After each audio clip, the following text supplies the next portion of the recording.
ገና ሳልወለድ ጀምሮ ማለት ነው። እኔ አሁን አንዳንዴ ምን አስባለሁ መሰለ ልጅ አሁን አድጎ አንተ እኮ አታስብልኝም ቢለኝ እኔ እኮ ገና ማህፀን ውስጥ እያለ ነው እንትና አትቢ እያልኩ ባለቤቴ እንትና አትቢ ልጁን ይጎዳዋል እንትና አትቢ እያልኩ እሱ ለራሱ ማሰብ ሳይችል ጭንቅላት ሳይኖረው በፊት እኔ ስለሱ አስብ ነበር።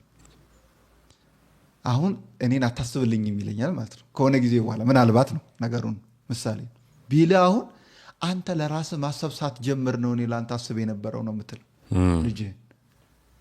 እኔ በተደጋጋሚ እናቴ ልታስወርደኝ መድኃኒት ጠጥታ ነበር። ለምሳሌ ሁለተኛ የኔ ወንድም አለ ከታች ያለ ማለት ነው። እሱ አሁን ወርዷል ለምሳሌ በመድኃኒት ምክንያት አልተወለደም።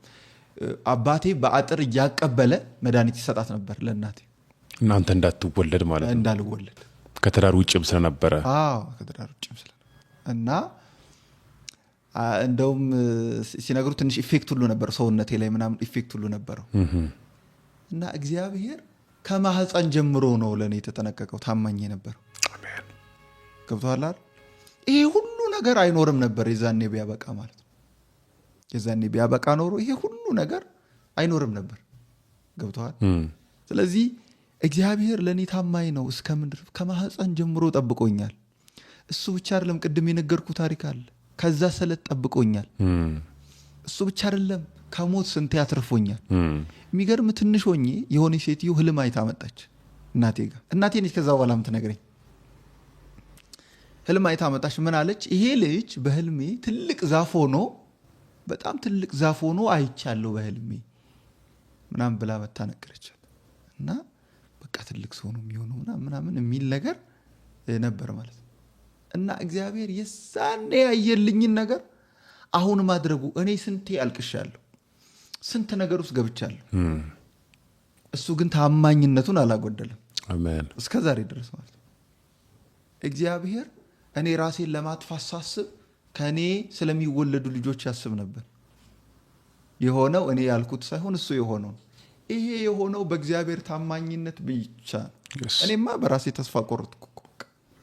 በራሴ ተስፋ ቆረጥኩ፣ በሰውን ተስፋ ቆረጥኩ፣ በብዙ ነገር ተስፋ ቆርጬ ነበር። እግዚአብሔር ግን በእኔ ተስፋ አልቆረጠም። እና ዛሬ ያለኸው በማን ነው ካልከኝ በእግዚአብሔር ብቻ ነው። በእግዚአብሔር ብቻ። እኔ ለመቆሜ የኔ አስተዋጽኦ ምንም የለም። እኔ ለመዳኔ የኔ አስተዋጽኦ ምንም የለም። እና ለዚህ ያደረሰኝ ወደፊትም ለማስበው ነገር የሚያደርሰኝ እሱ ነው። የእግዚአብሔር ታማኝነት ከድካሜ በታች ሆኖ አግኝቼው አላውቅም። አሜን። ሁሌ የእግዚአብሔር ታማኝነት ከኔ ድካም በላይ ነው።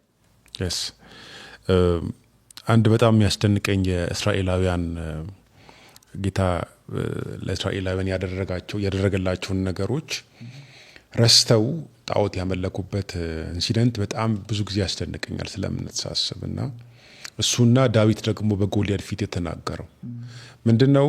እግዚአብሔር እንድናምነው የሚያረገን ያለፍከውን ህይወት ካረሳ በጣም እግዚአብሔርን ማመን ቀላል ነው። ወይም ደግሞ ነገን በተስፋ መኖር በጣም ቀላል ነው። ግን ያለፈውን ህይወት ከረሳኸው እግዚአብሔርን ዛሬ ላይ ማመን በጣም ከባድ ነው። የእስራኤላውያን ትልቁ ችግራቸው ያለፉትን ረሱና አሁን ያሉበትን ሲቹዌሽን ብቻ ማሰብ ጀመሩ። የሙሴን መጥፋት ምድረ በዳ ላይ መሆናቸውን ብቻ ማሰብ ጀመሩ። እግዚአብሔርን ጠረጠሩ፣ ጣዖት ማምለክ ጀመሩ። ዳዊት ግን በልዩነት ምንድነው ያደረገው? እግዚአብሔር በምድረ በዳ ላይ በጎችን ሲጠብቅ ያደረገውን ነገር ነው ያሰበው። እና ያኔ ሳደርግ የነበረው እንደዚህ ሲሆን የነበረው በእግዚአብሔር እርዳታ ነው። ከአንበሶችና ከድቦች በጎችን ሳስመለጥ የነበረው በእግዚአብሔር እርዳታ ነው። በዛ ምድረ በዳ ላይ እግዚአብሔር ከኔ ጋር ነበረ። እና አሁንም ግጥሚያው ከኔ ጋር አይደለም ከልዑል ከእግዚአብሔር ጋር ነው። እና ዳዊትን ጎልያድን ዳዊት ያሸነፈው መጀመሪያ ወንጭፉን ከመወርወሩ በፊት ነው። በእግዚአብሔር ላይ እርግጠኛ ነበር፣ ታማኝ ነበር፣ እግዚአብሔርን ያምነው ነበር። እና ምንድነው ለሁላችንም ነው እግዚአብሔር ያሳለፈን መንገድ አለ፣ ያለፍንበት የህይወት ጎዳና አለ። ትላንትን ካረሳ ነው ያለፍንበትን ካረሳ ነው እግዚአብሔር ዛሬን እንደሰጠን ካረሳን ለአሁን ላለንበት ሲቹዌሽን ለነገያችንም እግዚአብሔርን ማመን አይከብደንም። ምክንያቱም እኛንን እንጂ የምንዋዥቀው እግዚአብሔር ሁሌም ታማኝ ነው። እኛንን እንጂ ተስፋ የምንቆርጠው እግዚአብሔር ሁልጊዜም የታመነ ነው። ልክ ነው። እንደውም የሚገርም የዳዊት የዛሬ ድሉ የትላንቱ የእግዚአብሔር እርዳታ ነበር። እሱን አስታውሶ ነው ዛሬ ባይዘዌ ዳዊት እኮ ተዋክቶ አይደለም ያሸነፈው፣ አዋክቶ ነው። ከእግዚአብሔር ጋር እንዴ ዳዊት ከጎልያድ ጋር ቢዋጋ በምን መስፈርት ያሸንፈዋል? በምንም። ሄደና እኔ እዋጋለሁ ምናምን ብሎ ከገባ በኋላ መቼም እንደማልችል ታውቃለና የዛኔም አንተ ነበርክ አሁንም አንተ ነህ ብሎ አስቀድሞ ነው የተዋጋው። የሚገርምህ እኔ ቅድም አሁን የእስራኤላውያን አንስተ ነበር። እስራኤላውያን ጣዖት ሰርተው አመለኩ አልክ። በምንድን ነው ጣዖት የሰሩት ካልከኝ በወርቅ። ወርቁ ማን የሰጣቸው ካልክ እግዚአብሔር። ከግብፅ ይዘው ወጡት። ከግብፅ እኮ እግዚአብሔር በዝብዙ ብሎ መርኮ የሰጣቸውን ባይዘው ጣዖት የሚሰራው እግዚአብሔር ከሰጠን ነገር ከሌለ ነገር እንዴት ይሰራል? አይሰራም። ልክ ነው። አንዳንድ ሰው በጣም ጥሩ ትዳር ይሰራው ተዳሩ ጣዖት ጥሩ ሰራ ከተሰጠው በኋላ ሰራው ራሱ መልሶ ጣዖት ይሆንበታል። እግዚአብሔር ወርቅ ሰጣቸው አጊጡ ብሎ አውልቀው ያንን ወርቅ ጣዖት አድርገው ሰሩት። እግዚአብሔር በሰጣቸው ነገር እግዚአብሔር ላይ ለማመጽ ጣዖት ሰሩ ማለት ነው። እና